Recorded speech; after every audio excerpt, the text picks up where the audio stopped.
Hello guys, in this video I am going to show you how to enable notifications on closing lots in the Catawiki application.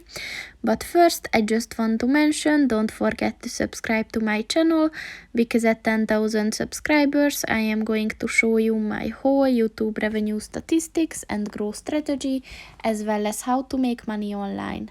Let's jump into it. First of all, open the application on your phone.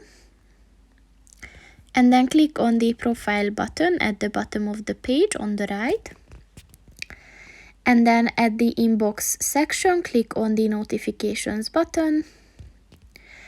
And at the bidder notifications section, look for the favorite lot closing button. And in order to enable it, just click on the white circle next to it. And once it turned green, the notifications are on. So that's pretty much it for this video, guys. See you in the next one. Goodbye.